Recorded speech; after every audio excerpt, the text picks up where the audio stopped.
எப்பவும் ஒரு செடியானது வெயில் கிடைக்கலன்னா வளரும். வெயில் கிடைச்சதுன்னா நார்மலா என்ன வளருமோ அதுதான் வளரும், கிளை விடும். ஈல்டிங் தான் நம்ம பார்க்கணும்.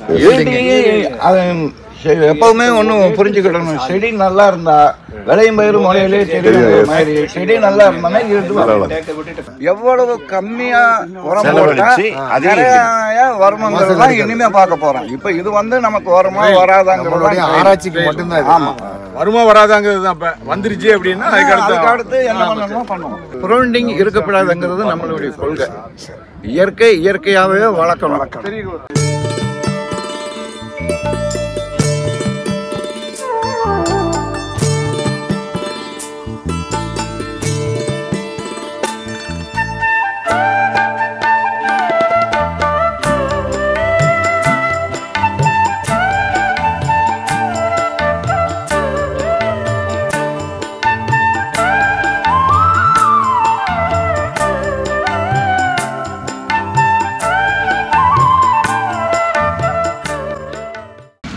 எனக்கு தான் டிஃபரன்ஸ் தெரியும்.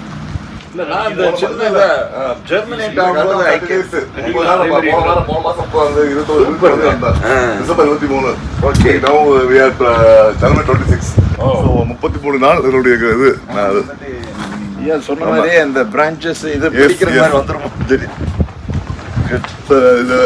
பார்க்கும் போதே நமக்கு மழை வந்துருச்சு. இதெல்லாம் கண்ட்ரோல் பண்ணப்பா. இது சீடாயா? இது விதையா?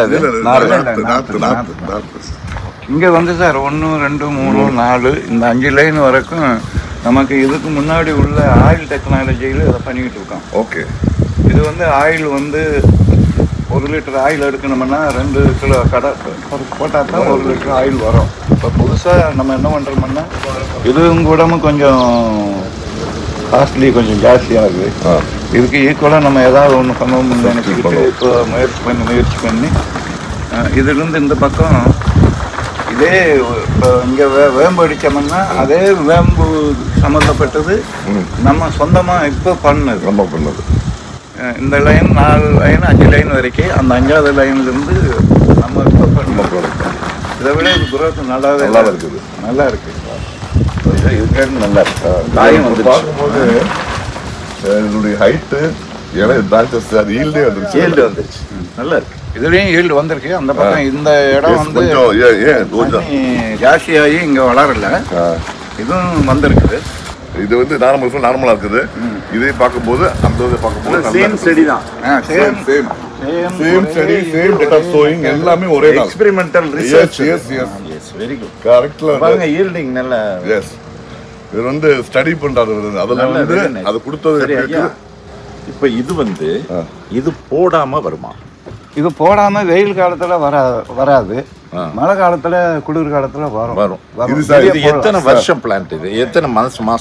இது 8ல இருந்து நம்ம கொடுக்குற உரத்தை பொறுத்து 10 மாதம் 12 மாதம் கொண்டு வரலாம். ஏன்னா 6 மாதம் 8 மாசத்துல போயிடுச்சுன்னு வச்சுக்கோங்க, விவசாயிக்கு ரொம்ப மிஞ்சாது. ஏன்னா விதை எல்லாம் போட்டு எல்லாம் பண்ணி ஒரு 8 மாதத்துலேயே போச்சுன்னா கஷ்டம். அதுக்கான சீனியை கொடுத்து நம்ம ஒரு 10 மாசமா 12 மாசமா ஆக்கணும்னு வச்சுக்கோங்க. அப்போ வர்றதுதான் விவசாயிக்கு. இது control atmosphere sir. Yes. Temperature maintain பண்றாரு. இப்போ இதில் போட்டு ஹியூமிடிட்டி மெயின்டைன் பண்ண போறாரு. ஓகே. இது யூனிவர்சிட்டியில் பண்ற மாதிரி, ரிசர்ச்சில் பண்ற மாதிரி நம்ம பீப்புள் இதெல்லாம் அஃபோர்ட் பண்ண. இது ஒன்றும் பண்ணலாம். இவர் லோ காஸ்ட் டெக்னாலஜி யூஸ் பண்ணிருக்காரு. அப்படியா? ஆமா. இவர் high low cost technology, farmers affordable cost. நம்ம இங்க பண்ணது இந்த இதுக்கு மட்டும் இந்த பாலி ஹவுஸ் போட்டிருக்கோம். இல்லாமல் போட்டிருக்கோம். ஷேட் ஹவுஸ் விலை கம்மியா, விவசாயிகளுக்கு செலவு கம்மி. அதோட விவசாயி என்ன பண்ணிட்டாங்கன்னா இது வரைக்கும் ரொம்ப ஹைட் கம்மியா போட்டாங்க. அதான் காரணம். அவங்க வெயிலுக்கு காரணம் அதுதான். இப்போ நம்ம இது கூட ரொம்ப ஹைட் ஏற்றிட்டோம். அவங்க போடணும்னு கீழே போடணும்னு நாங்கள் ஒத்துக்கிடாம மேலே வரைக்கும் ஏற்றிட்டோம். அதே மாதிரி அதையும் மேலே ஏற்றிட்டோம். இது பாலி ஹவுஸ். அது ஷேட் போட்டு நார்மலா ஷேட் போடுவோம்ல. அதையும் ட்ரை பண்றாங்க. நேச்சராகவே இது என்ன ஆகுதுன்னு சொன்னோம்னா மழை மேல இருந்து மழை பெஞ்சோம்னா கீழே தண்ணி விழுகாது. ஓகே. சூரிய தசனியும் ரொம்ப விழுகாது. எந்த செடி பூக்குற செடி எதனாலும் சரி சூரிய தசமி இருக்கணும். இல்லைன்னு சன்லைட் இல்லாம முடியாது. சன்லைட் இல்லாம முடியாது. இது என்ன ஆச்சுன்னு சொன்னோம்னா சூரிய தசமிக்காக வளருது. அந்த இடத்துல பண்ணது என்ன ஆகும்னு சொன்னோம்னா இதெல்லாம் ரொம்ப வளர்ந்துருச்சு, வளர்ச்சியா தெரியுது. அந்த இதுல இவ்வளவு வளர்ச்சி இருக்காது, அகலமாகி போயிடுச்சு. ஓகே, செடியே அகலமாகி பிரான்சஸ் நிறைய பட்டு. எப்பவும் ஒரு செடியானது வெயில் கிடைக்கலன்னா வளரும். வெயில் கிடைச்சதுன்னா நார்மலா என்ன வளருமோ அதெல்லாம் வளரும், கிளை விடும். கிளை விடும். அது வெஜிடேட் குரோத். அது இது என்னமோ நார்மல் குரோத். ஈல்டிங் தான் நம்ம பார்க்கணும். அது எப்பவுமே ஒன்றும் புரிஞ்சுக்கிடணும். செடி நல்லா இருந்தா விளையும் பயிர் முறையிலே செடி மாதிரி செடி நல்லா இருந்தா ஈல்டு வரும். செடி நல்லா இல்லைன்னா ஈல்டு வராது. இது நம்ம சீசன் கிளைமேட் போன வாரம் மழை பெஞ்சிருச்சு, அவ்வளவு தண்ணியில செடி வந்து சாகரமா இருந்தது. செடி கொண்டு வந்துட்டோம். இது நமக்கு தெரியும்.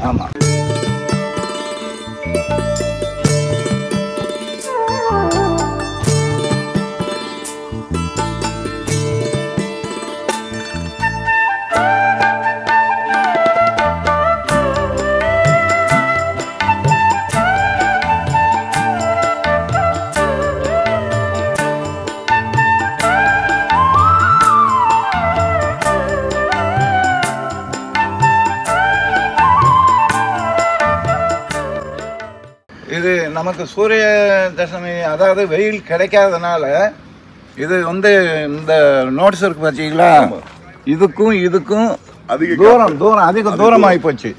அதே இது அங்கிட்டு போய் பார்க்குறோம் இல்லை, அது வெயில் அடிக்கிறதுனால நோட்ஸு கம்மியாகி போச்சு. இதை பார்க்கணுங்கிறதுக்கு தான் நம்ம எல்லாவனும் பாலியோசன்னு நீங்களும் கவர்மெண்ட்டுக்கார சப்சிடி கொடுத்து செஞ்சு என்ன சொல்கிறேன்னா இதையும் அதையும் போட்டு பார்த்து எது நல்லா வருதோ அதை கொடுத்தா பரவாயில்ல. எதுக்கு 30 லட்சம் 40 லட்சம் கொடுக்கறத விட ஒரு எல்லாமே வந்து ரொம்ப டிஸ்டன்ஸா போய் லீஃப்ல வந்து அப்படி அந்த சூரிய ஒளி அதிகம். ரெண்டாவது இடம் வந்து அது வந்து குரோத் நல்லா இருக்கும். இதுவும் வந்து நம்ம இது ஆக்சுவலா வந்து டொமேட்டோ வந்து சன் லவ்விங் பிளான்ட். ஆமா ஆமா ஆமா, பூக்குறது எதுனாலும் சரி சன்லைட் வந்து வாட்டர் லவ்விங். கீரை இருக்குதுன்னு வச்சுக்கோங்க, அதுக்கு பூக்காதா? எது அதுவும் பூக்கும் சார். பூக்குறதுக்கு சன்லைட் வேணும். ஆனா எவ்வளவு தேவையோ அப்படிங்கறதுல தான் லிமிட். ரிசர்ச்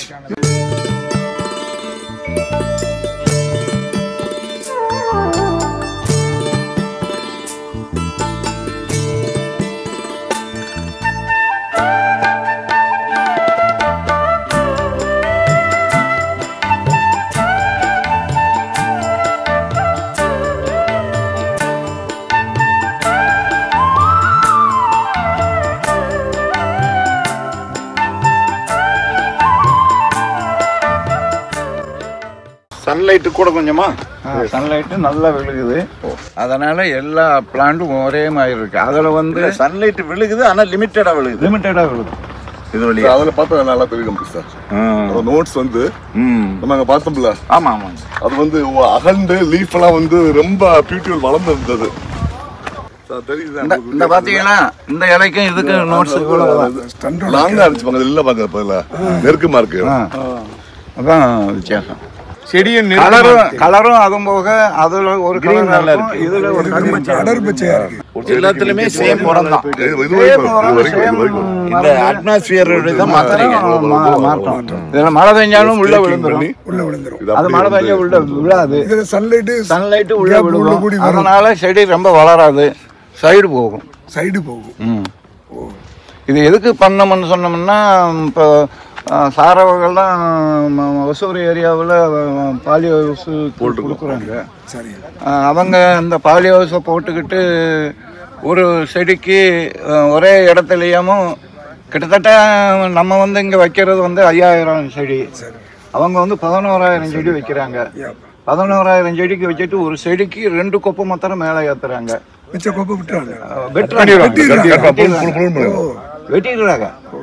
இப்போ நம்ம இங்கே வந்து பண்ண போகிறது என்னன்னு சொன்னோம்னா, அதுலேயாகட்டும் இதுலேயாகட்டும் கொப்புகளை வெட்டாமல் 1க்கு 4 மேலே ஏற்றி விட்டுட்டு அதுக்கு மேலே இருக்கிறத நம்ம வெட்டிக்கிட்டு போனோம்னா இதில் என்ன மிச்சம்னு சொன்னோம்னா, ஒரு செடி வந்து ஒரு ஒரு ஒரு ஒரு செடி ஒரு நாற்று வந்து 10 ரூபா ஆகுது.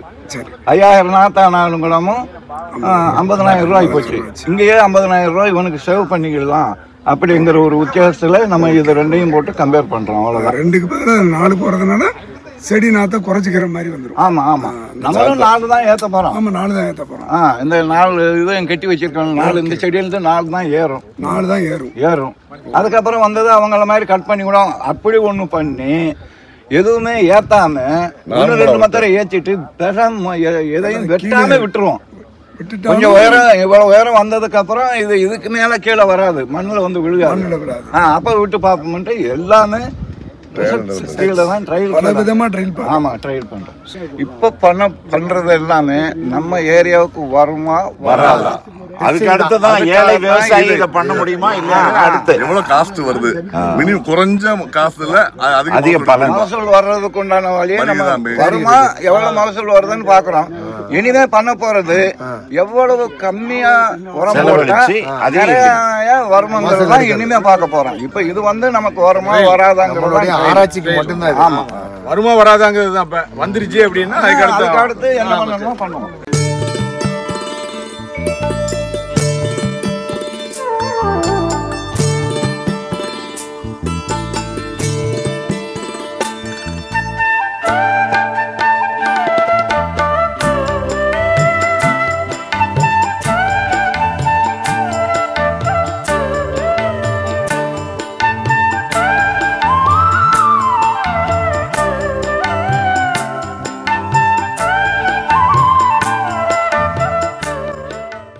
இது வந்து நம்ம சாப்பிட்ற மிளகாய், நார்மல் மிளகாய். ஆமா, இங்க நீங்க கடையில் வாங்குற மிளகாய் அது வந்து பெரிய மிளகாய். நம்ம நார்மலா உள்ளதே இது கொஞ்சம் நீளமா தானே வருது. இது கொஞ்சம் நீளமா வரும், கனமாவும் வருது, நீளமாவும் வரும். இன்னி பரோட்டா பாருங்க எப்படி முன்னது ஆயில் தான் இது. அந்த தக்காளி கூட கீழே நட்டினதை பாருங்க. இது நம்ம ஆளு ஏன்னா கீழே விடப்படாது, கொஞ்சம் மேலே தூக்கி கட்டிக்கிட்டாங்கன்னா ஒரு பழம் கூட டேமேஜ் ஆகாமல் இருக்கும். தக்காளி பண்ணோம் குத்து செடி நம்ம மரத்துல வளருது. இல்லப்பா, அதுக்கு என்ன வித்தியாசம்? குத்து செடிக்கு ரெண்டும் ஒரே இதுதான். அதை நம்ம எடுத்து கட்டுறோம், இது எடுத்து கட்டலை. ஆமா, மழைகளை பேஞ்சதுன்னு சொன்னா காய் அழுகி போகும். அதில் அழுகா இதுலயும் கேப் வச்சு தானே நட்டிருக்கு. இதுலயும் கேப் வச்சு தான் 2 அடி எல்லாமே 2 அடி கேப். இன்னொரு 10 நாள்ல எல்லாமே வந்துடும். கத்திரிக்காய், தக்காளி பழம், மிளகாய் ஓரளவுக்கு நம்ம சரி பண்ணிக்கலாம். இப்போ வெண்டை நட்டணும், வெங்காயம் நட்டணும், சொரக்காய் நட்டணும். பழ வகைகளில் வந்து மாதுளை போடணும், சாத்துக்குடி போடணும், திராட்சை போடணும். நமக்கு தேவையானது அனைத்தும் இருக்குங்க. திராட்சை என்ன நம்ம வந்து சரி யாரையும் நம்ம குறை சொல்லக்கூடாது. ஏன்னா பெரிய பெரிய அறிவாளிகள்லாம் நாட்டில் இருக்காங்க. நம்ம என்ன சாதாரண ஆள். நம்ம அதாவது புரோண்டிங் இருக்கக்கூடாதுங்கிறது நம்மளுடைய கொள்கை. இயற்கையாகவே வளர்க்கணும். அவங்க என்ன சொல்றாங்கன்னா புரோண்டிங் பண்ணா தான் இதுல திராட்சை காய்ப்பு வரும். ஒரு வருஷத்துக்கு 2 தடவை கட் பண்றாங்க. நம்ம இங்க வச்சு என்ன பண்ண போறோம்னா நம்மளே விட்டுருக்கோம். எப்பவுமே எதுக்குன்னாலும் சரி ஒரு உயிரினத்துக்கு மெச்சூர் ஆகிற டைம் வந்தா தான் அது எல்லாமே காய்ப்புங்கிறது இல்லை, மனுஷனுக்கும் அதுதான், எல்லாத்துக்கும் அதுதான் இதாகும். அதனால நம்ம என்ன சொல்றோம்னா அந்த மெச்சூர் வர்ற வரைக்கும் அதை விட்டு வைக்கணும். இவங்க என்ன செய்யறாங்கன்னா மெச்சூர் ஆகிறதுக்கு முன்னாடியே வாங்கிக்கிடுவோங்கிறதுனால தான் இவ்வளவு பிரச்சனையும் வருதுங்கிறது என்னுடைய அபிப்பிராயம். இந்த வாழைக்கு நீங்க சொன்ன எக்ஸ்பெரிமெண்ட் தான். ஆமா.